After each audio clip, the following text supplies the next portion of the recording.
winning the Golden Boot, being statistically the best soccer player in the country. You can make an argument for that. I'll make an argument about it. She's the best in the world. USA women's soccer is the best. They take only the best of the best on that team, and she's on that roster.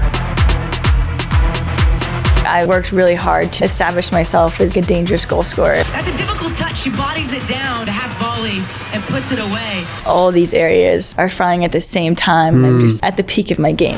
What's up, you guys? I'm your host, Hayden Schaap. This is the Purpose Driven Persuasion podcast. On this episode, I had the privilege of interviewing Ashley Hatch, who is arguably the world's best women's soccer player right now. She has won the Golden Boot for the National Women's Soccer League in 2021, where she scored 10 goals. In 2022, she scored 10 goals again on the season and was recently just voted in the last ESPYs to be the National Women's Soccer Player of the Year. And there's a really good argument to be made that Ashley is the best women's soccer player in the world. We did this interview with her brother, Braxton Hatch. I work very closely with Braxton in our company. Please enjoy this amazing conversation with Ashley and Braxton Hatch, and let me know what you guys think in the comments. I'd love really just to know what you think, and if we should have more guests on like this that are maybe not business related or persuasion related, but athletes, the best in their field. I really enjoyed this conversation. I thought it was awesome. Make sure to subscribe if you like this. See you guys on the other side. Welcome Ashley Hatch to our podcast and Braxton Hatch again. I don't even know how this really fits in with just my stuff personally, but I just thought it'd be cool to talk about like principles of success and your guys' mindset. Because just from what I can tell based on what you've achieved and just working really closely with Braxton, it's like these similar threads of mindset kind of are woven through a lot of people who achieve something awesome. And so like, it'd be fun to just talk about those things. Yeah, for sure. Who was the favorite child growing up? That's a really good question. Are you asking my dad or my mom? Oh, from your dad's perspective. Ashley. Yeah. You think so? Yeah. I don't know. Because like my family, I'm like, he's I wasn't the only the favorite son child. though, so I feel like that kind of puts you up there. Oh, you're the only son. Yeah. But Ashley's done the most, so for sure Ashley. I don't know if I would agree with that. I feel like everyone's a favorite child at different stages, like That's everyone fair. has their like good and bad stages for Yeah. sure. Fair. Yeah. What is so you were the Golden Boot winner in 2021 with 10 goals, right? Yeah. And then this year again you scored 10 goals in the season. How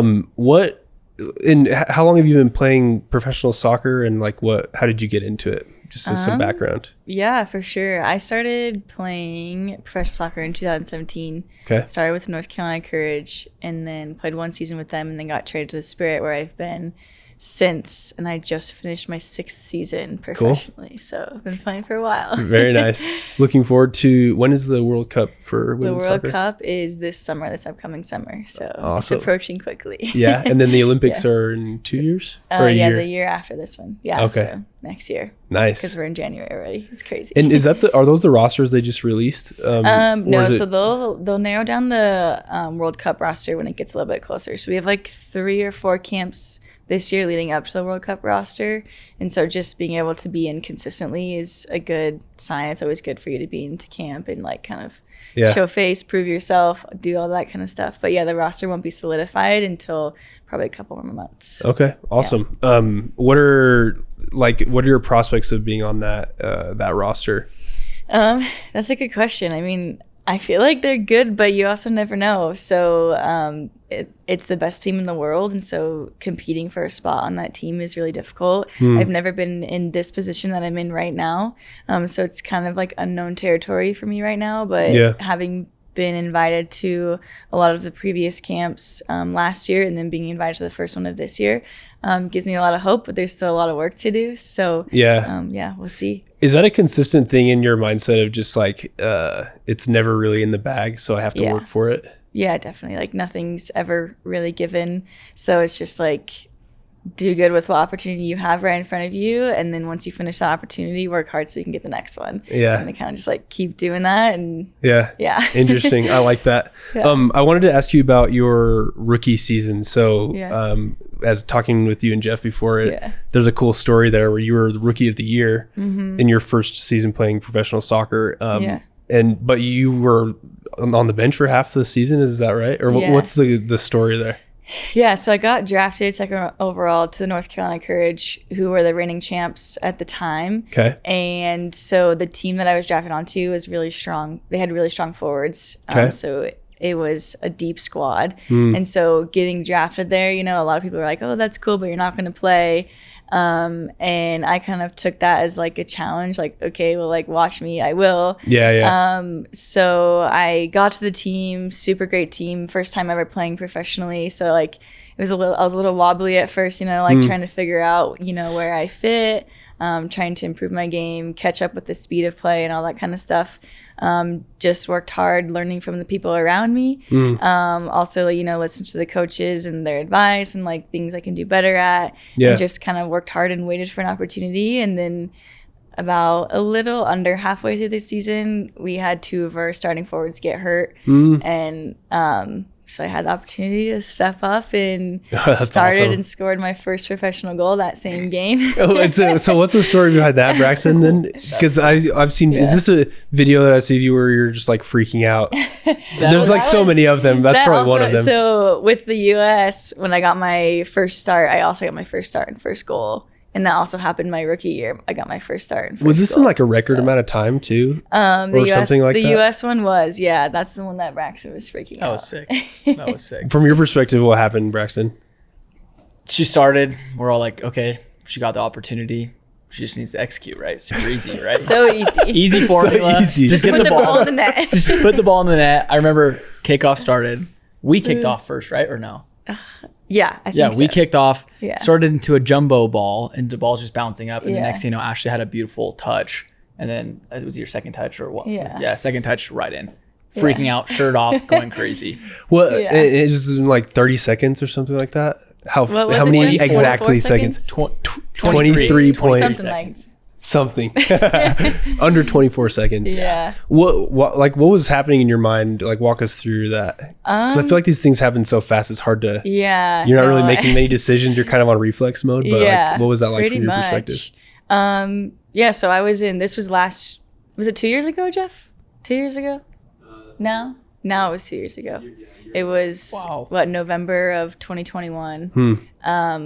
We were in Australia for a camp, doing some friendlies, playing some friendlies against Australia, and I actually didn't get the nod that I was going to start the night before in kind of like our meeting, and then a few things happened, and one of our starters had an injury, and so they like called me up and they're like, hey, like, you're going to start tomorrow. And I was kind of like, holy crap, all right. And it was in Australia, the time zone's crazy, so I just like texted Jeff and I was like, hey, just let you know, like, I'm starting tomorrow. And so I kind of like had that night to just kind of like collect my like thoughts and emotions and kind of like realize like, hey, this is what I've been working for. Like, I want this. I know it's scary and it's hard, but like this is what I want. And so like going into that game, I felt like super prepared and just like hungry and ready for the opportunity. And as soon as, you know, we had the kickoff and the ball, like Braxton said, it was kind of just like bouncing around like crazy. And like our style of play with the US team, we're very like attacking style soccer. And so we were going forward, and the ball kind of just like bounced in front of me, and I was like, this is it. And then just luckily, like, you know, had good reactions and reflexes and knew what I was doing and got the ball in the back of the net. And I was just like, holy crap, we still have 90 minutes. 90 minutes. That was your first thought. It's like we still have 90 my heart's minutes like left. beating out of my chest. But yeah, it was just a really cool, I don't know, moment, and like a moment where just like all that hard work and like preparation just like came together. And like you never know when that opportunity is going to come, but I was so grateful for the preparation, because once that opportunity came, I was able to like make the most of it. Yeah, for sure. How do you speak to that in terms of like your rookie year where, so just as to preface this thought I had is one of my favorite stories. A good buddy of mine was a coach for the Spurs when Steve Kerr was still playing. So it was like his either his last or second to last season. And they won a championship that year. And he was Steve Kerr's, so like all the assistants coaches are paired with one or two players that they work with closely. And he was working closely with Steve Kerr. And he was riding the bench the whole playoffs. But every night, whether they were on the road, at home, it didn't matter. He's after games, only like days off. He would go to the gym and he would shoot 100 threes. And he had to make 100 in a row before he could go home. Dang. So they would be there till like 2-3 in the morning sometimes. Yeah. And so the reporters asked him, like, you know, why, sorry, I'm telling this story so bad. later on, fast forward, so they're playing against I don't remember who it was, I think the Nets or something, and he comes off the bench and shoots like 7 threes in a row to put them ahead and win the game, and then they go on to win the championship. But it was awesome. like they would have lost that game without Steve Yeah. Kerr. And so my buddy asked him, is like, why did you do that every day? Like, we were at the gym till 2-3 in the morning shooting threes, and you had to start over every time you missed one. Like, why do that when you knew you were riding the bench? And his answer was like, if Popovich called me off the bench, I had to be prepared. And I wasn't going to be prepared by not doing anything. So I see that maybe that resonates with you, but can you speak to your preparation of like, I mean, you get in your rookie season, and you're rookie of the year, but how much of that was already baked in because of your preparation? And like, what was your mindset like around that? Yeah, 100%. I can definitely like relate to that story for sure. But yeah, a lot of it goes back to my preparation, like in college, and like the habits that I made as a player and as a person, and then going in professionally, and just like being willing to like learn from those around me, that like, since it was like kind of new territory, but also have those core values of just like working hard and believing in myself. And so like, as the year like started, I wasn't starting like the first 2 games. I didn't get in, and then I got like 5 minutes. I was supposed to like, go help close out the game, dribble the ball to the corner. Like, no one likes to do that. Everyone hates that role, right? But like seeing it as like, instead of seeing it as like, oh, like they're just putting me in to close out the game, seeing it as like, oh, the coach trusts me to put me in for these last 5 minutes, and like kind of like building your confidence off those little wins kind of, and like letting it build you up instead of having this like negative perspective of like, I can do more. You know what I'm saying? Like, it's really easy to take that path down, especially when you believe in yourself and you're a good player. Drafted 2nd overall. Like, there's people that were drafted after me that were starting and playing full 90s, So it's like, it's all for about other teams, or even for on other teams. Well, probably not, because you said you came into the who did you play for? It was the North Carolina Courage, and they were the reigning champions from the year before. Yeah, exactly. So like, it's kind of like the perspective and kind of like how you put it in your mind. So then when it came down to it, and like I got the call to start, I was just like stoked, because I was like, I know I can do this. I'm excited to finally have this opportunity, and like I had the ultimate belief in myself. And so when I did step on the field and like had a full game to play, like I was ready, and I was super excited. So I think the preparation and just like knowing that the opportunity will come. You don't know when it's going to come, but knowing it'll come, like, is what helped me like continue to stay in it and stay mentally in it and like prepared, and just like, I don't know when it's going to come. It could be the last game of the season, but if it comes then, like, I want to be ready, So it's definitely hard, but it's worth it. So there's a few things I'm hearing that are like really fascinating, and I'm also thinking in terms of just like the principles of success in anything are the same, just like sales. Because I'm really curious about how this, like, your guys' mindset is similar, like in family, and where that comes from. But you said habits as one. You developed really good habits, core values, so your standards for yourself. But then I love that idea of like the positivity about any opportunity. So whereas most people might perceive like going in the last 5 minutes as a closer to be a negative thing, you viewed that as positive, even being second overall pick in the draft.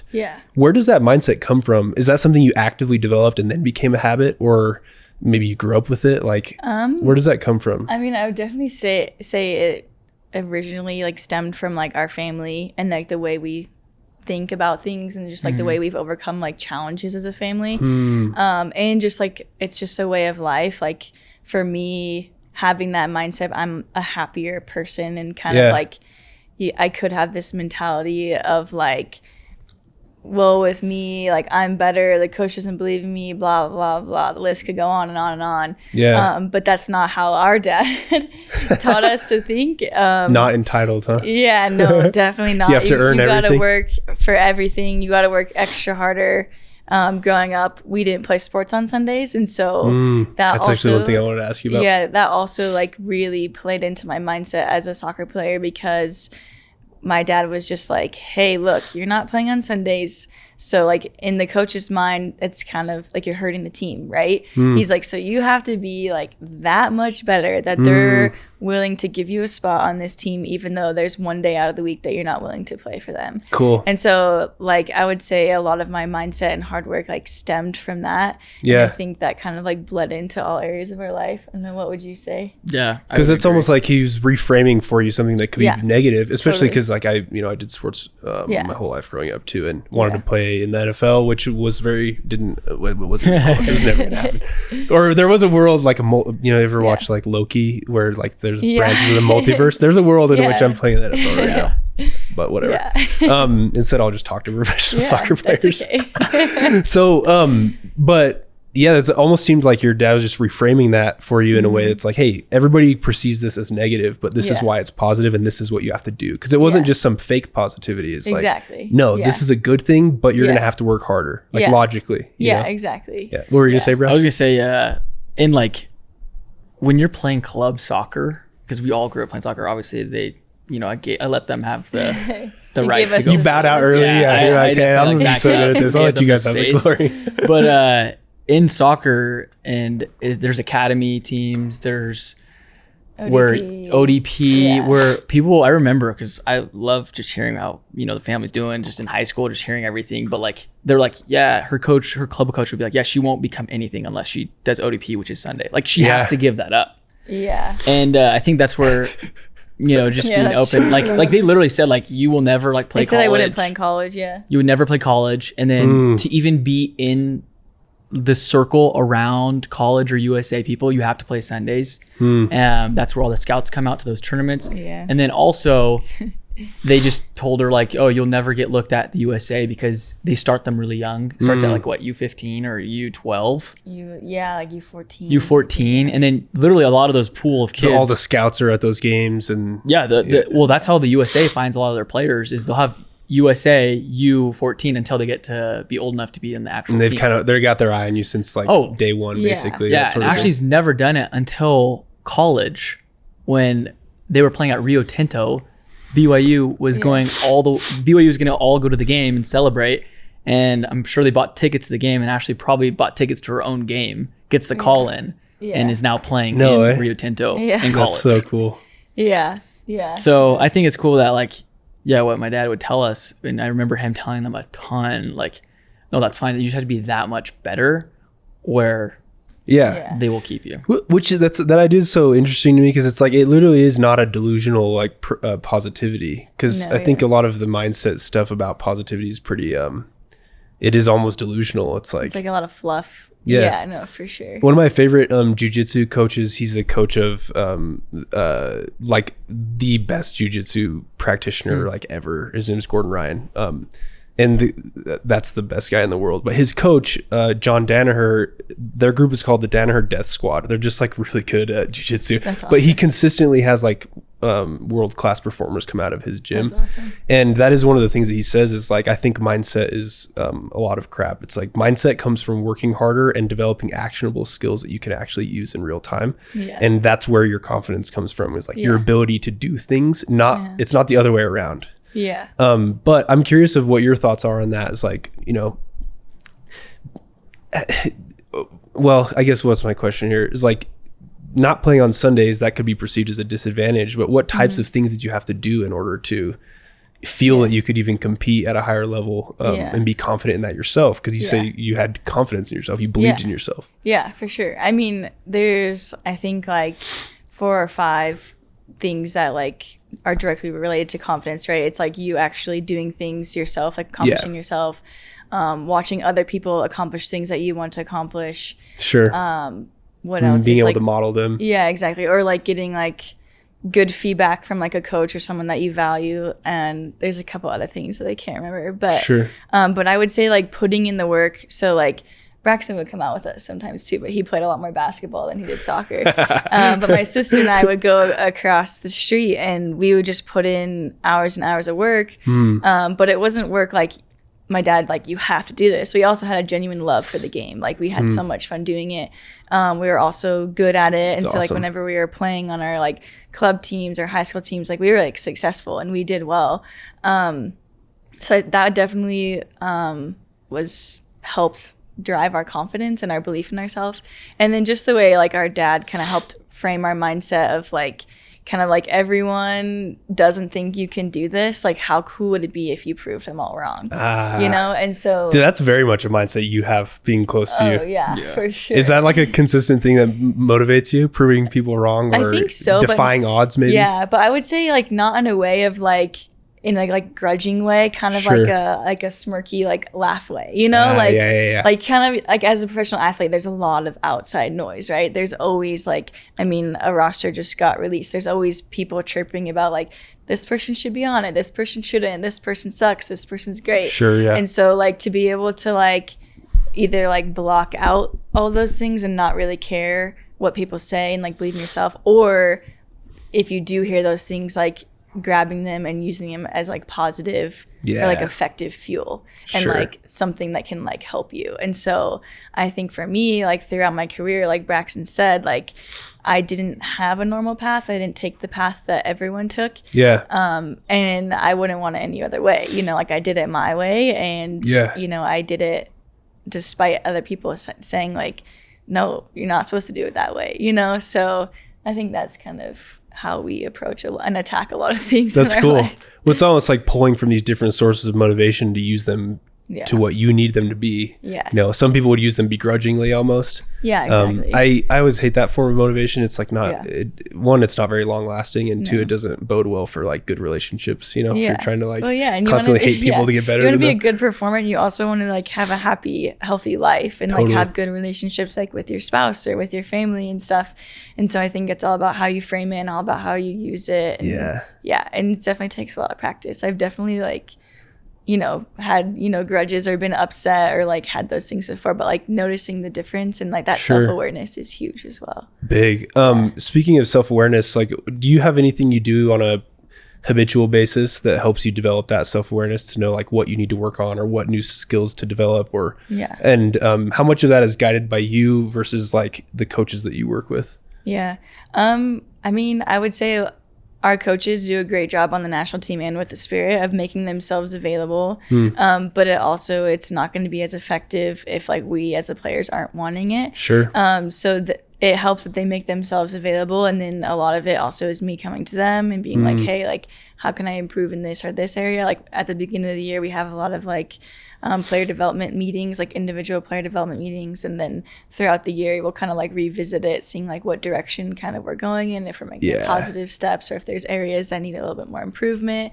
But also as a professional athlete, I would say it's also a fine balance of not being like too nitpicky on things. Yeah. Because a lot of like your skill, like when Braxton's knocking doors, like is very like also natural, and you don't want to like overpower, like you don't want to like fix someone's golf swing if 90% of it is good, you know what I'm saying? So I feel like there's a balance of like also overthinking. But yeah, I think like self-awareness is just huge of like, how's my mindset doing? How am I doing physically?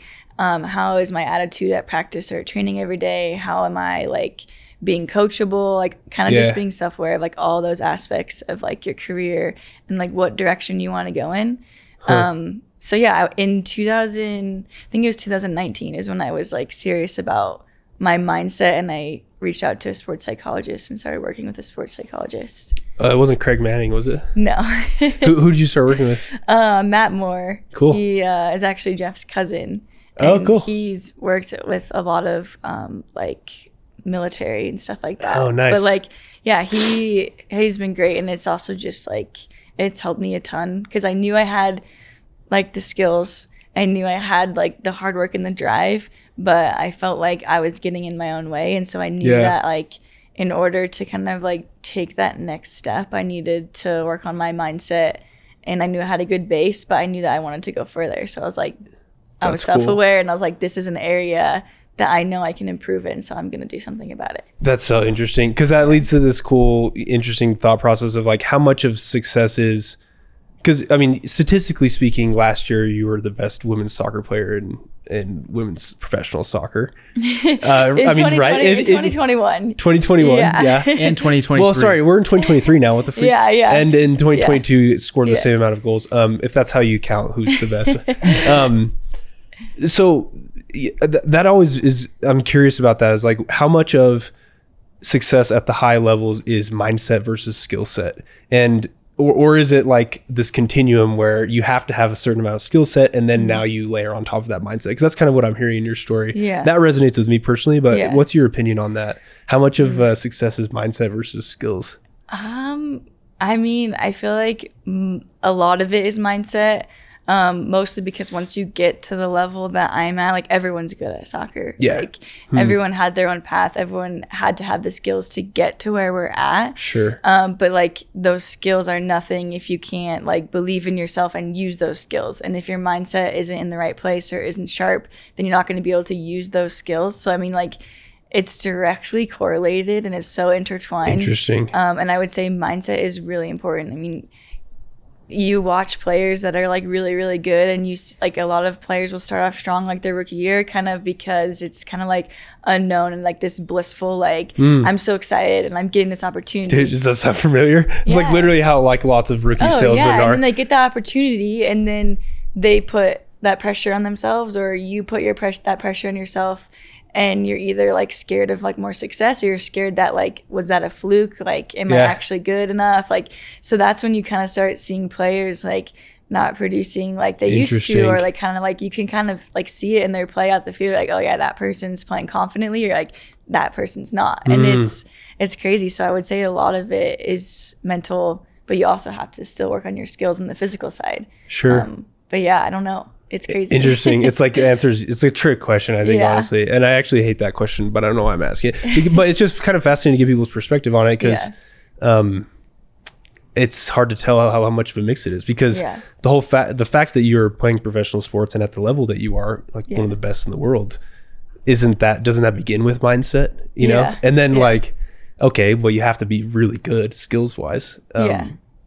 So what's the interplay between the two? Yeah, I think it's just fascinating. What would you say about that in terms of Braxton's one of the best in terms of individual producers, but also total revenue producers in our company? Like, what's in the guys you've seen, how much of it is mindset versus skill set? Oh, in sales, 90 to 80%, I would say. Literally mindset for sure. And that's the cool thing is like people are like, oh dude, you're super charismatic, like you're just a natural salesman. And I always just like laugh. Has Braxton always been that way? Oh yeah, Braxton's always the life of the party. Like he's just so good with talking to people, making people feel great about themselves, and just good at talking. Yeah, no, Braxton definitely got all of those genes in our family. But I always laugh at that, because then I'm just like, oh, like, yeah, but if you were listening to what I like when I meet with them, I'm like, well, if you were listening to what I'm saying, it's 90% inner game. So like, yeah, totally. I have that other 10%, and I'm probably the best out of that 10% at like talking to people naturally, or natural sales skills, or whatever you want to call it. But like Ashley was saying, something that she was saying was like obviously the skill play in like junior high, high school, college, like jumps drastically. But I was kind of thinking like the skill and mindset, it sounds like you can get away with mindset from like probably junior high, even maybe high school. I mean, we all know some like guys that are in high school, like just complete studs, or girls that are killing it, but their mindset is completely weak. But it sounds like that's probably where it changes in college. Yeah. And being a top performer. And the crazy thing about Ashley, her rookie year, dude, she's never rode the bench, period. I've been to all of her games. Never rode the bench. So true. Seeing her start her rookie year, getting drafted second pick, like you're supposed to, like you're going to be a top dog, but you get recruited from the top team in the whole league, and you're on the bench, like some of half the season. So like that just tells me, and I remember when she was sharing that, like that's never happened. So it's like super like fogginess for us. We're like, whoa, like Ashley plays. From an outside perspective, yeah. Yeah, we're like, what's going on? You were used to, I'm sure, dominating in college, right? So to go from that to like, you're hyped up, you're the second overall pick, and then now you're on the bench, you're like, this is strange. Yeah, unknown territory. I look back and you can correct me wrong, I bet that helped you. Like if you would have just started, I bet that's helped you get to where you're at of for sure. leveling up. Because like what I was going is you need to be leveling up your mindset as well, like every year.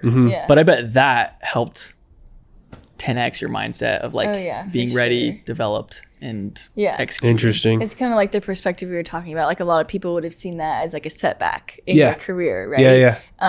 But yeah, like Braxton was saying, like I definitely think it helped me develop the skills to like work harder, believe in myself, also like have that self-awareness of, okay, I'm not starting.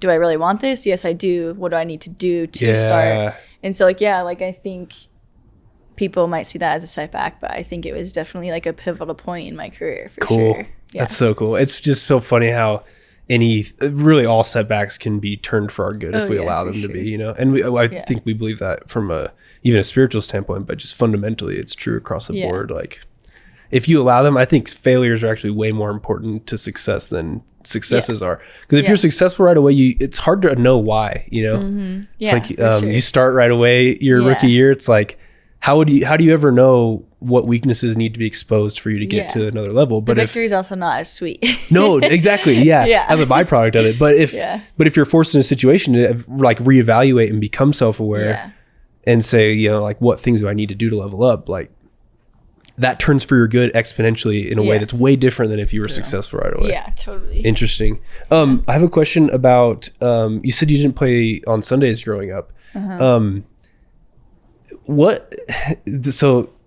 As I was like playing sports, I just found that people's values were very different than mine. Yeah.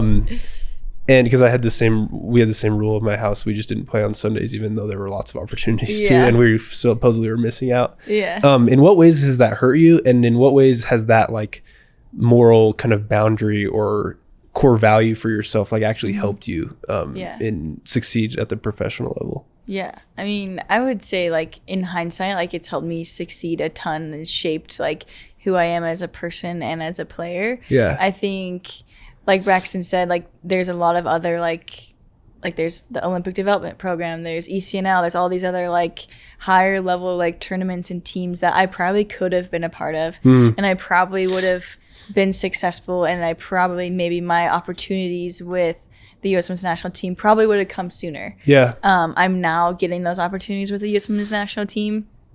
So I would say like maybe that's how it hurt me, but like I wouldn't change it because of the mindset and the outlook on life and on my career and like the path that I've taken and like the person that I married and like all of these things, like it's affected.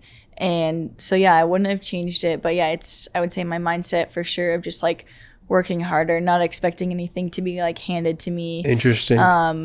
And just like believing in myself and seeing other people like take that route. Like Braxton said, a lot of girls have had that success really early on because they've been on these like elite level teams and they get the pat on the back like really soon, right? But for they're me, like used to it too. Yeah. For me, like I had no idea like what I had to do to make the U.S. Women's National Team. I was like, I know I want to do that and that would be really, really cool. But I didn't like know the path. I didn't know like the destination, how to get there. I just knew that if I put my head down, went to work, stayed present and focused on what I was doing, then opportunities would present themselves. And so that's kind of how like I've approached a lot of things in my life, and I think it's helped a lot. It's awesome. It's like almost the secondary effect of like those values bleeding over into everything else. Do you find a difference in like, maybe not with the same thing, playing on a certain day or whatever, but how your values differ from many other people in professional sports? And is there like a big discrepancy still in certain ways? I mean, I would say so. Just, I mean, like, obviously I'm a very religious person, and so there's a lot of different, faiths or different people that have a lot of different like core values and beliefs. But I think like coming from BYU, coming into the NWSL, already having that experience from a youth level of being like, this is who I am, this is what I do, talking to my coaches and saying, hey, like I don't play on Sundays. That really helped me when it came time to go from a predominantly religious school to like playing in the NWSL where we play, all over the country. And you are working with girls from all over the country who went to different schools, girls from all over the world actually. And so it gave me that confidence and self-belief to be like, hey, this is who I am. I don't do these things, but I'm a freaking good soccer player. We're going to step on the field and we're going to have a lot of fun together. So that's cool. I would definitely say that shaped like how I've approached those interactions and just like treating people with respect and love, and then hoping that they treat me the same way. And I've been very fortunate with a lot of the teammates that I've had, and they've been very respectful about the way I choose to live my life. And I've made a lot of really great friendships and had a lot of really good conversations. It's awesome. So it's been really cool, and it's been really fun to feel accepted and my team and in the league being like 100% like who I am and who I want to be. Yeah, that's awesome. So I have a question about you winning an ESPYs award in 2022. So you won an ESPYs award, and from what I understand, it wasn't as exciting to you as maybe other awards might have been. Yeah. But so the reason why I'm so curious about this is because I think it highlights a really cool mindset principle. But like, why wasn't that as special to you as other things?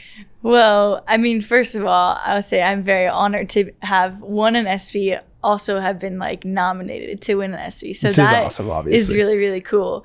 The whole process was like not what one would probably like expect when, you know, when you get nominated to be up for an ESPY and also to like win an ESPY. Yeah. Like I found out about it on Twitter that like I had been nominated. Really? So no one sends you like an official thing in the mail? It's like, I didn't get actually invited to go to the ESPYs. Not you just every- found out that you got nominated. Yeah, I on just found out Twitter. that I got nominated. Tell my family funny. and friends to vote for me. Like, hey guys, like I'm up for an ESPY. So yeah, like good campaigning, you know, like knocking doors. So, like, Braxton's like at the end of his pitch, he's like, "Hey, can you vote for my Yeah, sister by for the an way, ESPYs For award?" my sister, please. No, yeah. So it was a really cool like opportunity, but also it's a like fan like vote, like population vote. And so I was in DC getting ready for a soccer camp that I was going to put on. Ashley Hatch soccer camp Okay. the next day, and so I was staying up late with my husband and some other people that were helping with the camp. My sister was there, and Jeff's sister texted in the family chat like, Ashley, you won the ESPY for best That you female. won it. Texted in the Yeah, chat. she's like, we had it on like, but I don't know if they announced it on TV or not. I'm not really sure how it all worked, but we were like watching it. But there's so many awards that you don't know like when yours is coming up and stuff. So she texted in the group chat like, congrats, Ash, you like won an ESPY. And I was like, no way, that's sick, like that's awesome. But yeah, so that's how I won it. That's crazy. Super grateful for everyone who voted, like thank you. But I guess it was weird. It didn't feel like a super crazy accomplishment because I feel like I didn't like do anything to get that award. But I guess, I mean, I did have a good like 2021 season, and that's what like nominated me for that award. But yeah, it was kind of a weird feeling. I could have thought I would have felt like a lot more like accomplished winning an ESPY, but once we got the trophy, it was kind of fun. That's for cool, a little yeah. bit, you know, like, oh, this is really This is cool. sick. Looks good on the shelf. Yeah, exactly. Totally. Really, Nice to really, add to really the cool. collection. At You least know? it helps me talk about you more. Yeah, I mean, it's great for the resume. Because right now you have a golden boot, you have a national championship, Mm-hmm. the ESPY award now. Yeah. I mean, any other hardware that goes on the shelf? I got my Rookie of the Year trophy. Rookie of the Year as trophy. well. All-American and All college. American college. Yeah. So I would say like, yeah, golden boot and the ESPY are probably like the coolest things on my shelf right now. Yeah. But Okay, question for you then along those lines, because like it's pretty obvious that long-term success in anything, it's hard to derive confidence from like accomplishments. Yeah. Although you can look back on them and pull from them in Yeah, exactly. terms of like, can I do this or not? Yeah. But where does your source of confidence come from for yourself, and how much of it is based on actual accomplishment versus like something deeper, I guess? Yeah. Abilities, skills, mindset, like anything related to that. yeah, I mean, I would say like actual like physical accomplishments, like trophies, like don't motivate me a ton. Like I think it's fun. Like I joke with Jeff because like I think he enjoys the trophies more than I do sometimes. Because like I get them and I'm like, that's cool, but like it's gonna go up on the shelf and I need to go do it again. You know, Yeah. like so as soon as you like winning the golden boot, like I worked really hard to become like a prolific goal scorer in the league and to be like establish myself as like a dangerous goal scorer. And like so to get that That's yeah, awesome. to get that award like was really cool, and it was a great accomplishment and I was super excited. But as soon as like I got it and as soon as like we won the championship and that season was over, it's like, all right, that was last year and like we need to move on and now we need to do that again, you know? And so I would say a lot of my confidence comes from like mindset. And everyone asks me like when do you think you're going to be done playing soccer? And for me, it's like when I feel like I've reached my full potential. And like that is something that really drives me, is like there's so many, as a soccer player, as an athlete, or even as like a salesperson, like there's so many areas of your game that you can improve. Yeah. And like, are all those cylinders firing at the same time? Yeah. And that's what excites And me. have you honed them in a way that makes you the Exactly. best at that, Yeah. or like what you could do, right? Exactly. Because if you're always basing your confidence on what you've achieved, then Yeah. first off, it's in the past, so it already Yeah. happened, and it's Yeah. like, and it's a lagging result of all the work you did like 10 years ago or 5 Yeah. years ago, right? Yeah, So exactly. it's not just that 1 year. It's like, yeah, I worked really hard for this for a long time, Yeah. but it's no real source of confidence because you're just gonna have to do it again anyway. It's Yeah. like we said, like you wake up and you're at 0 sales every day. So, and you're only as good as your last summer, basically your last sales season. Yeah, it's Yeah. kind of like what I tell my guys. Like they'll go sell like, let's say like 4 their rookie year, their first day, and they're just freaking out the rest of the week. And I'm like, dude, like you get like 30 seconds, enjoy it, call Yeah. me, let's kudos, and then now that you're back on the doors, like go get it. And then Yeah. the next day they sell 0 and they're crying on the curb. And it's like, dude, like I kind of tease. I said guys are more emotional than anyone I've ever met. 100%. But yeah, some of these guys I just tell them like, dude, like if you can control your emotional state, which is Yeah. what you were saying, like, Yeah. okay, cool, I have a trophy that's gonna collect dust, and I'm just gonna go get a new one. Like that's the killer mindset. I think like the black mamba or Yeah. that's cool. Yeah. Interesting. Yeah. So I would say that like motivates me. Like what is my full potential? Like, do I really know what it is? And so it's like all these areas of my game, like my strength, my speed, my ball skills, my mental side. Like our season's really long. It's a 8-9 month season. And like throughout the season, you have these ebbs and flows, you know, of like you're doing good as a team or as an individual, scoring lots of goals, and you kind of go through a little slump and then you go back up. And it's like, how can I get myself to a point where I feel like all these areas are firing at the same time and I'm just like at the peak of my game? Like there's always moments of it, but like that's kind of like internally like what drives me and excites me. Interesting. And takes a ton of self-awareness too. I feel like that's the key pillar, right? Is like, how do you know what lever? Well, I always refer this as levers to pull, because if I want to be something in the future, I really need to say, okay, what do I want to accomplish, and then who do I need to be, and how do you know who you need to be? Well, you have to divide that up into like the things that it takes to be that person. Yeah. So I don't know, you might be ball skills, speed, whatever. Ours might be body language, confidence, some certain belief factors or inner game or proficiency at whatever. Yeah. And then you just decide how good you are at those levers. But if you don't have self-awareness, it's impossible to tell what you need to work on. Right? Yeah. Like you might be, and for better, like you could be over confident in something that you're not very good at, or you could be downplaying your ability and therefore not going all out in it too. So like that self-awareness, I feel like is super key. Yeah, definitely. So there was another question I wanted to ask you. I wrote down a few and I remembered almost all of them up to this point. What's your preparation like right now? Like as you're trying to, well, I guess what's the next thing you're after? Do you use accomplishments to kind of be benchmarks for yourself, like future things? How do you measure if you're reaching your full potential or not? Yeah, that's a really good question. I mean, I think I've gone through like different things that have worked for me like throughout my career. Like at first it was like writing down goals, and those goals were like mainly accomplishments. And then I was like, there's also a lot of factors into these accomplishments. Like for example, like an ESPY, like if I don't get voted for, I don't win, you know?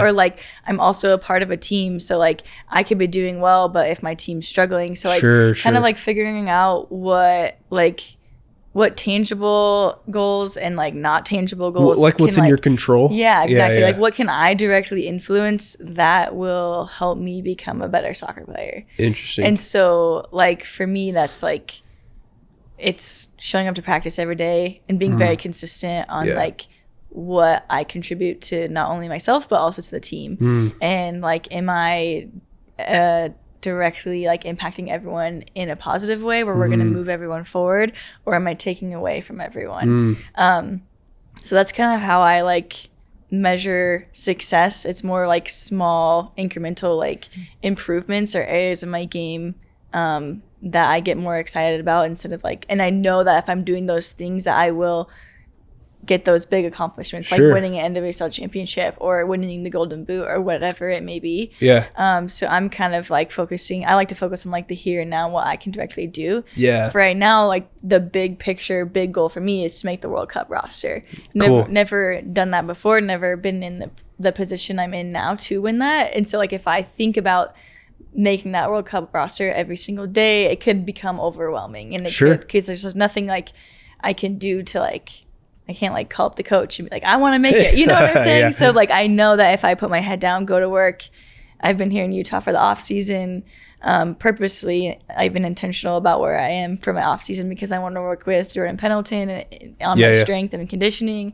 And also there's an indoor field that I know I can use and some people that can help me continue to improve my game. So it's just like being present, being self-aware on what areas of my game I need to improve, and knowing that I can give myself the best opportunity to make that roster if I improve in these areas and I'm consistent in these areas, and I'm like ready for whenever they make that decision. So are you saying like there are things that motivate you that are like goals or accomplishments, like making the Women's Cup or the World Cup women's roster, for example. They're playing in the Olympics, I guess might be something.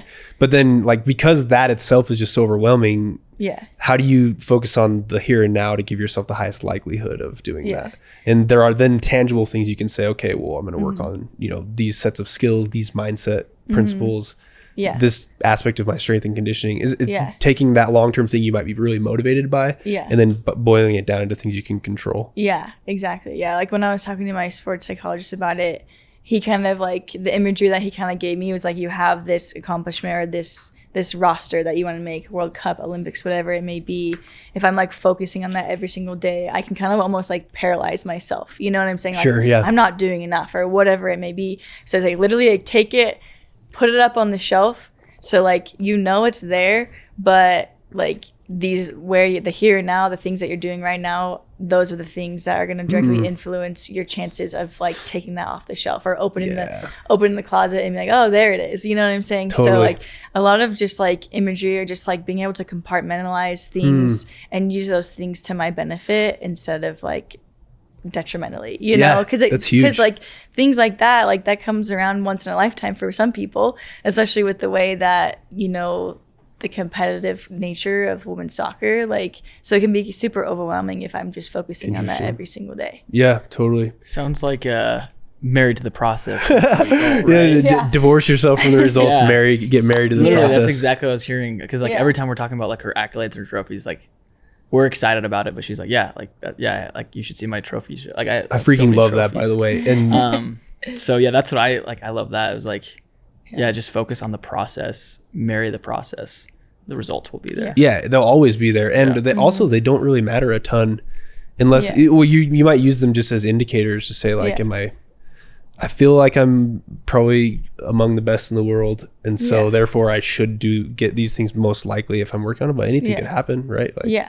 And also like your self-belief and confidence shouldn't come from those things, because you could still be the best in the world and sometimes you don't get that validation. And so like if your confidence or self-belief is, being held up on validation from other people, hence like awards, then like what will you really like kind of amount to? Where does that motivation come from? And it's like it won't be there. And it seems to be that that's the most detrimental thing long term too for happiness and success. Is like basing anything on the past seems to be not a great game plan for life, That's really interesting.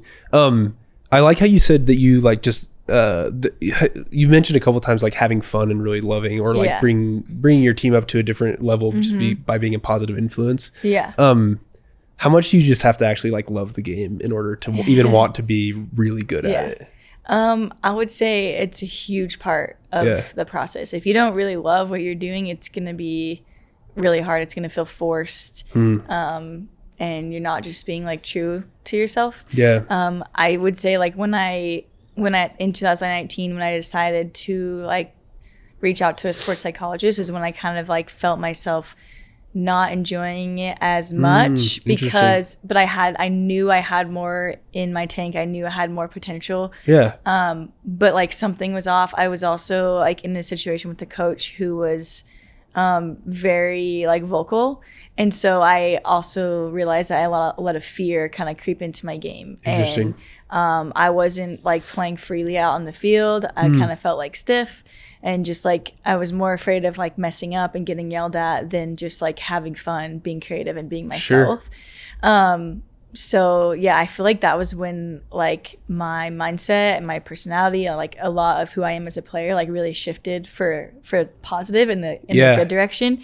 Is when I realized, when I like got rid of that fear of failure.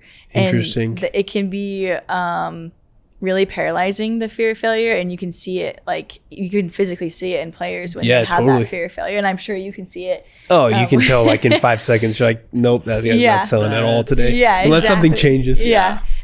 So I think like working on my mindset and like not focusing on like that fear of failure like really helped me to be more of like a positive force for good. Cool. Even going through hard times like with my team or whatever it may be. And so like that was when that kind of like shift happened. And I like even though like even this season it was kind of rough for our team. We were the defending champs and then we didn't even make playoffs this year. So it was very difficult, but we were still like, me as an individual, I was still able to like push through and feel like I improved and like have a positive mindset and like get better and like gain ground throughout the year, even though it was really difficult. Interesting. Yeah. Okay, so like you winning the Golden Boot and I mean being statistically kind of acclaimed as like the best soccer player in the country, which maybe might translate to being like the best in the world. Maybe, Jeff?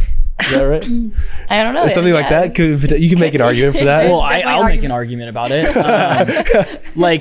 Dude, an unbiased this one. Is the right? crazy part is like, it's like Ashley's my sister. Like, like everyone, it's like the dad story. Like, oh, your daughter's or your son or your sibling or whatever's the best ever. And so that's why I don't really talk about it a lot, because like if someone comes up to me and asks like, oh, like Ashley's your sister, and then if they sit down and actually know what they're talking about, I'll be like, yeah, she's the best in the world at what she does. Like she actually is though, because statistically speaking, USA women's soccer is the best in the world, right? And then they take only the best of the best on that team of like 28, 23 players, depending on what they can do. And she's on that roster. So like, we're lucky, but like Ashley is literally, I don't even know if it's a 1%, but like she's the best in the world at what she does. I think that's super sick. Yeah, it's amazing. And the cool thing is like picking her brain and just hearing a lot of the similar things that she's saying that we teach. Gosh, it's awesome. Is super cool, because it's like there's a common simple theme upon everything. Yep. If you want to be the 1% or whatever you are and the most elite, they're the same principles. It's crazy. Yeah, it's crazy to me. And I don't know where I fall on that line, but like this is all just resonating with me in a cool way. So, okay, so you win the Golden Boot then, and arguably the best soccer player in the world. How much of that like accomplishment was a result of that mindset shift you had in seeing that you were maybe not as in love with the game as quite as much, or noticing fear in yourself? Can you tie any of these things you've done recently and really just your game to that shift in mindset and, having a coach help you with those things?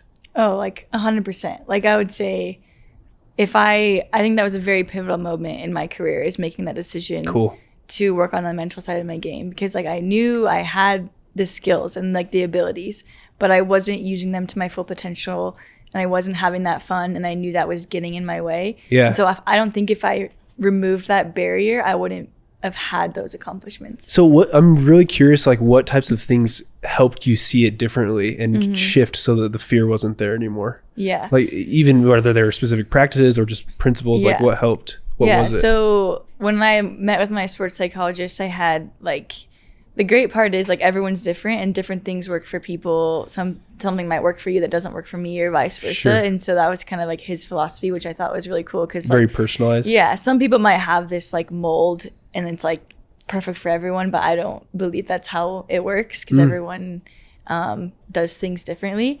But like for me, so I had like a sports, like a mental journal. We started with like, I kind of like talked him through like why I wanted to work with him, what areas of my game I wanted to prove, and like what I wanted to get out of like working with him. And we kind of like came up with my like mantra. And for me, it was like discovering the full Ashley. And I told him that like I felt like I have more to give, like I have more room to improve, and like I want to get there. And so like we kind of like went back and forth, and like my mantra was like DTFA, discovering the full Ashley. Cool. And so that kind of became like my guiding force in like a lot of things.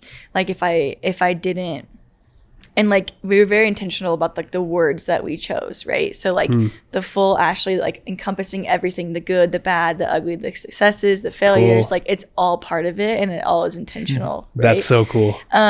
So that was really cool, and that's how kind of like I started things off.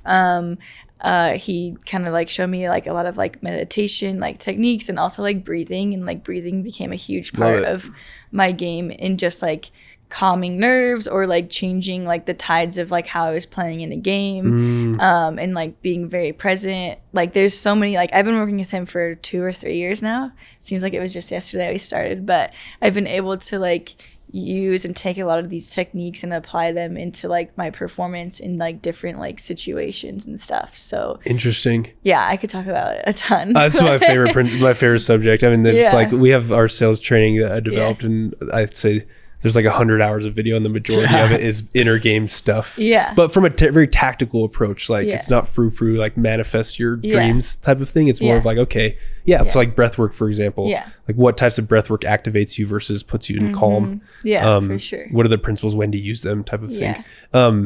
So there's a ton of different like things that you probably do. Yeah. But was the mindset shift coming from that, like getting excited about the discovering your full potential? Yeah. And then were you able to just say, okay, now what things are holding me back? Or what was that? Like the mechanics of that, if that makes sense. I think it's really powerful when you're able to like put words to feelings and like goals and things you want to do. So like I feel like I had like all these things I wanted to do like floating around. Sure. And like I just needed someone to help me like grab them and like organize them and put intention to them and put words to them. Cool. And I feel like once I was able to do that, then I was able to like move forward a lot quicker and a lot more intentional, and like actually see better results. And like I felt myself like being happier. I felt myself like getting more excited to play and not being afraid of like messing up, or being able to like block out a yelling coach, or like right things like that. So yeah, like it helped me a ton. And like even when it comes to like being nervous for a game, like a lot of our thoughts and like the psychological part like affects us physically, right? Sure, and so like if you're like on the doors, or I'm prepping for a game, like my hands are sweating, but like that's coming from me like being nervous. And so like just like recognizing like how my thoughts are affecting my body physically, because like it's all tied. There's nothing happens on accident. Yeah, for sure. And so just being able to like understand that and recognize it was huge, and it helped me a ton. And so I would say just like putting words to thoughts and feelings. It's a principle of awareness again. Look, Yeah. that's like the common thread, it feels like. Yeah. Or one of them at least. Yeah, exactly. So I mean, everything that we've done has helped me a ton, and I continue, like it's still an area that I need to continue to improve, but I would say I have a lot more tools and I have a lot more solid foundation. I love that. That's so cool. That's amazing. Man, I feel like I could talk so much on that one principle. That was kind of a big shift for when I served a mission in Argentina, and then when I got home, I thought it would be a good thing to do therapy, but I like viewed it almost as like a life coaching type of thing, you know, like if I feel like I want to be this type of person, but I'm this type of person, and so I need this like to fill that gap somehow. Yeah. And I've kept doing it every week just because there's always something you can find to hone in on with your mindset that needs improving, and then becoming aware of it is like so fascinating. Plus, like we grow up with stimuli that like affects us even now, right? Like if I see a certain type of food, I'm like, we'll start to get nervous because of how it reminds me of like my childhood or whatever. And until you recognize that, you're like, oh freak, I probably should work on that a little bit. Yeah, that's funny. Exactly. It's true. Do you have any cool stories? Oh wait, actually I wanted to ask you about your you started a charity. Oh yeah. Right? Are you still doing that with the soccer cleats? Yeah, Boots from Pros. Boots from Pros, yeah. So what is that? So I get super passionate about it. So if I start talking too fast, do it. just talk like as slap fast me and as be you like, want. Ashley, slow down. Because we found like one little snippet on it or something, but then I couldn't find much more. But I'm like so curious about this. Oh yeah, So I started. It's unofficicial organization. We're in the process of making it official. Cool. But heck yeah. That's why we got Jeff here. Exactly. He's make the unofficial official. Everything. Yeah, exactly.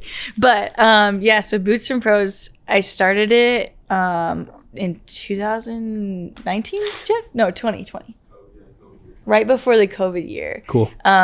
So I've always I've been super grateful for the opportunity that I've had to like play professional soccer and to like be in the position that I'm in. So I've always like, even from my rookie year, just been looking for opportunities to like give back or help other youth players get to where I'm at. And so I've just been always kind of like open and looking for that opportunity, but I wanted to find something that like I could do and like continue to do. Yeah. Not just like a one-off thing. Sure. And nothing ever really was coming to me. I would obviously like volunteer in my community and like do things that my team was doing anytime I had the chance. But one off season I was cleaning out my closet, and when we go to national team camps, we usually get like 2 or 3 pairs of brand new cleats or boots if you're, you know, a true footballer. As you hear me say cleats, like obviously I was like a football guy growing up, so I was just like had some weird baked in animosity towards like soccer. Yeah, no, it's okay. And then I I'm just in like the dated middle soccer of it. players like my whole life till I married my wife that didn't play soccer at all. But I love soccer now, Yeah, especially because I had to in Argentina. You know? Yeah. Oh my gosh. It's like people are yeah. like saying prayers to Messi. You know? Oh yeah, for sure. Yeah, I mean, especially this year. yeah, seriously. Anyway, so It's a sorry. great year to be an Argentina fan. Anyway, so I had like 2 or 3 brand new pairs of boots, and I was like, I remember growing up, and it was like, you know, being one of 4 children, it's expensive, like all the sporting equipment, and to have like a quality pair of boots, like the boots that we get are $250, $300, you know, and so I could have sold them. I was like, how cool would it be to give these to a youth player who actually like really needs them? That's so and cool. so that's kind of like where the idea came from. I posted it on my story, and I was like kind of just like really honest. I was like, hey, I have these boots and I want to give them to someone who needs them. If you know someone that could use them, like please let me know. That's so And cool. I got like a ton of DMs from like high school soccer coaches or people who knew like a girl who played with duct tape, you know, on her cleats. And like, we've all been there before. I've been there before. I was gonna say, Oh, I yeah. don't think you've ever or I ever played soccer with like the official cleats. No. Like they're like we always got like I mean, same here. I Big was Five, like, 5 cheap. boys in our family, Yeah. and we were all Or, and, like, my hand-me-downs, parents you know. My dad was a teacher, and so yeah, like you're gonna wear those until they literally fall off. no, actually, Yeah. they're still at my house because my mom just is like, well, what if someone needs Yeah. the cleats from 20? Yeah, whatever. exactly. Yeah, they're not cheap. And so, yeah, I got a lot of DMs from people like, oh, there's this girl, like she's playing soccer and like her family has a hard time like affording club fees. So like her cleats are falling apart and they're taped. And I was like, I can totally like resonate with that. And that's the type of person I want to help. So cool. like I gave them the boots, and then I was like, that's kind of where this idea came from. And I was like, what if like, because my teammates go through who knows how many pairs of boots a year. And a lot of them, you know, are Nike or Adidas athletes where they get 5 different colors of the same boot and they get to choose which one they want to wear and what do they do with the rest of them. Like sometimes, like obviously there's other avenues to donate. But like growing up, I never met an actual like female professional athlete like in person or like had that close kind of like more personal like relationship or influence from a professional athlete. So I was like, okay, like this is something really unique that we could do. I can collect these boots from my teammates that are lightly used or brand new, and I can box them up and I can put a note in it from the athlete that they came That's from. so cool. And I can give these to these youth players. It also comes with a note from like Boots from Pros, like our organization, kind of like encouraging them to like pass on the good deed whenever they get the opportunity. So cool. Whatever that may be. And so we've been able to hand out probably like over 50 pairs in the past couple of years. It was hard because we started during COVID, like right before COVID, and kids weren't playing. So I was able to like collect a ton of inventory. Now And I had all you're these like a little boots ahead like now. boxed up and ready to go. But this past year, I think Jeff and I boxed up probably close to 100 pairs of boots that are like ready to go. I'm a board member of DC Scores, which is also a nonprofit that works with, they call them poet athletes. So they help give kids confidence through poetry and soccer. So cool. like having that relationship with them, like I'm able to like go out and like give these kids brand new pairs of cleats and also let them know, like a lot of them, we give them to boys and girls, but it's really cool to give them to the girls because it's like a lot of them don't even know that girls play soccer professionally and you can watch us on TV, you know? So it's kind of it's really inspiring and it's really cool to like have those interactions with these girls and be like, hey, look, us professionals, like we care about you, and like Yeah. here's how we can help you. And it's a lot more than a pair of boots, but the pair of boots definitely like helps. Totally. Yeah. Oh, that's amazing. Okay, so I have like kind of a deeper question. I don't know if we'll end with this or not, but we'll see where it goes. I had a mentor early on in my like business career, kind of give me this cool framework of like making decisions based on the very, very long term in mind. So for example, like, is this even going to matter in 100 years from now?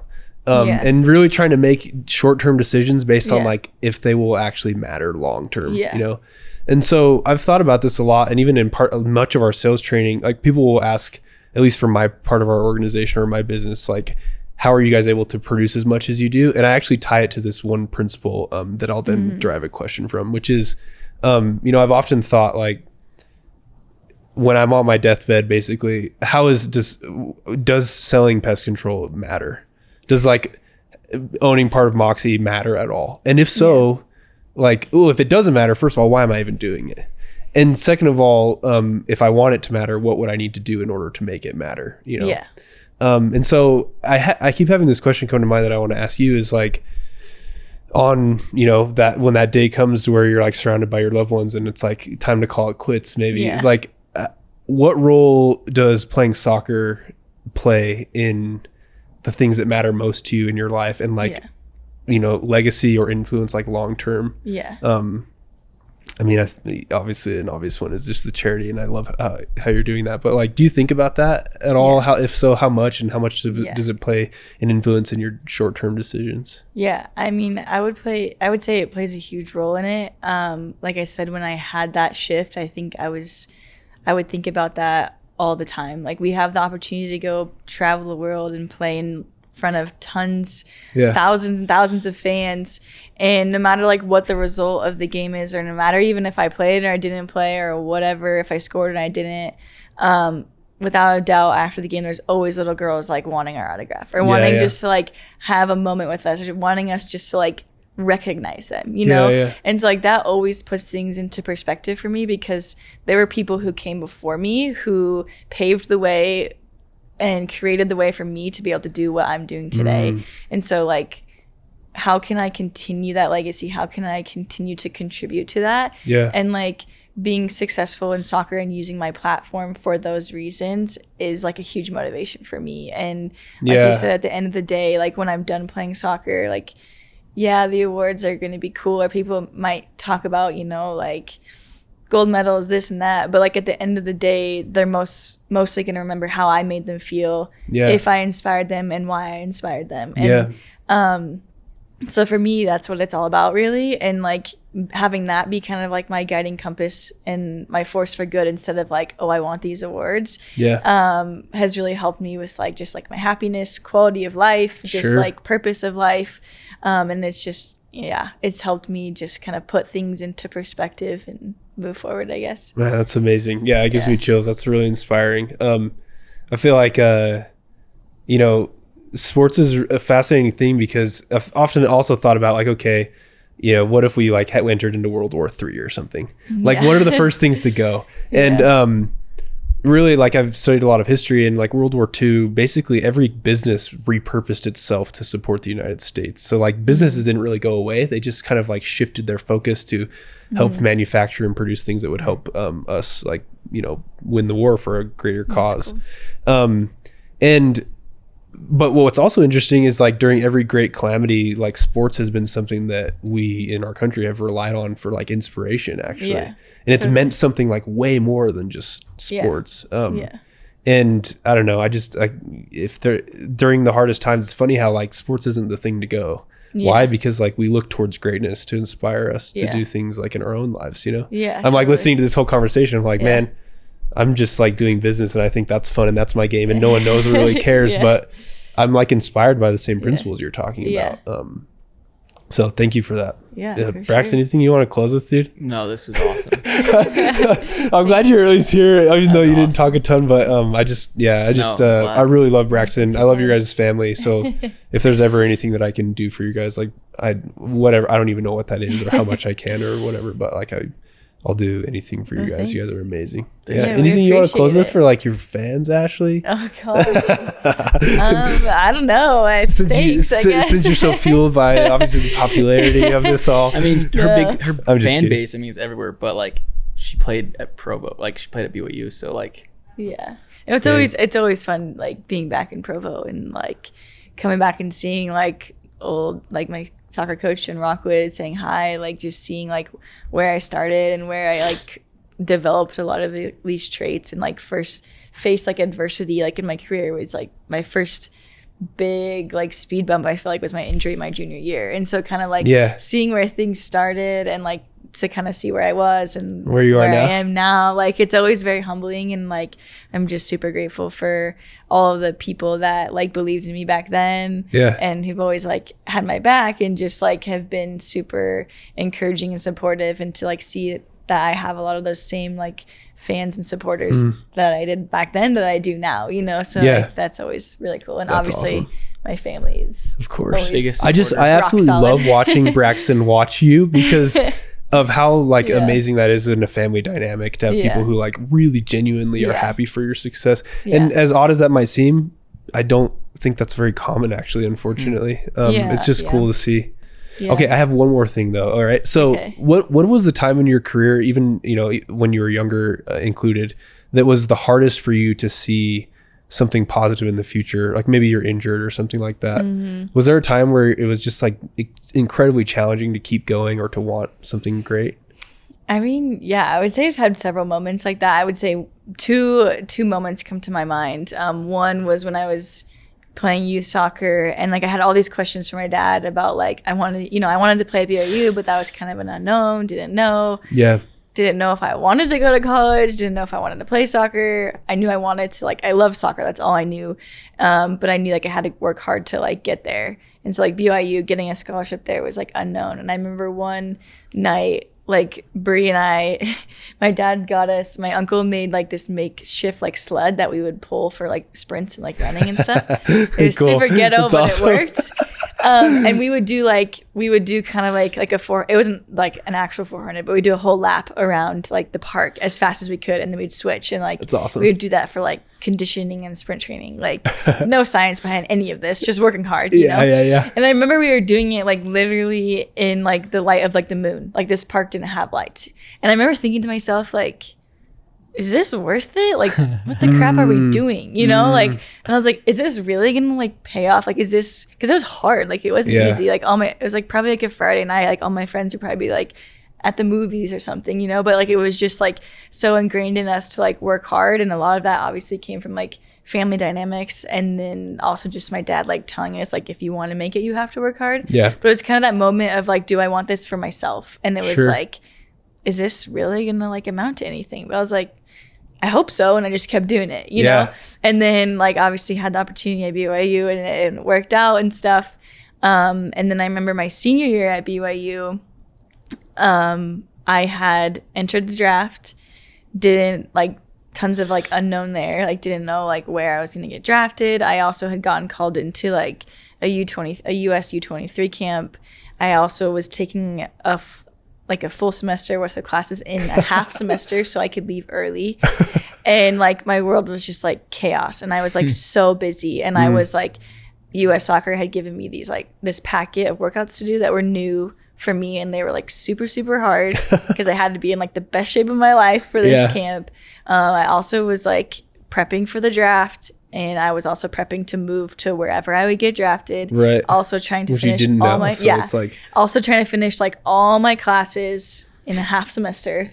And I was just kind of like, I kind of felt a little burnt. And I was like, I remember I had just finished a really hard workout and I was like in the shower, like contemplating my life. I was like, do I really want this? Like, I was like, this is freaking hard. And I was just like, and I kind of had that moment of like, I can kind of just like coast and say whatever and just like see what happens, or I can like really dig in and like learn to love hard work and like actually thrive off of like working hard. So good. And like just see where it takes me. And like kind of how you said, like having that long-term like perspective and looking back, like, am I going to be proud of myself if I coast, or am I going to like regret if I coast? Because if I work hard and I don't get it, like at least I can say like I gave it my all. Yeah. You know, but if I coast, then it's like, well, I should have, would have, could have. Yeah, totally. You know, That's and amazing. so it's just like I had that moment of like, yeah, this is hard, but like I like it and I want it and I'm gonna do it. And so like that's kind of like that moment where like I learned to like love hard work. So cool. And now I'm just like, hard workout, yeah, give it to me. Love Like it. I know Let's it's gonna go. suck, but like let's go. Like I'm ready. That's so interesting. It's like one of the things that I've felt a lot is like, is this going to be a good bedtime story for my kids, or is this going to be something I like Yeah, try to exactly. ignore because I'm not very proud of how I Yeah. handled Or like it? me, I think about like if my kids like Google me, like what's gonna come up? Oh, like, that's cool. like yeah. Ashley Hatch fails to work hard, blah blah. Or like The Ashley honest Hatch, Google, like the Google that tells you the real truth. Exactly. Or like Ashley Hatch like inspires many, you know, or something like that. You know, I always think about that. Like, Don't be surprised if I steal that from you. That's actually a dope way to think about that. That's cool. I'm all about it's thought true. experiments, so that's so Yeah. cool. No, but it puts things in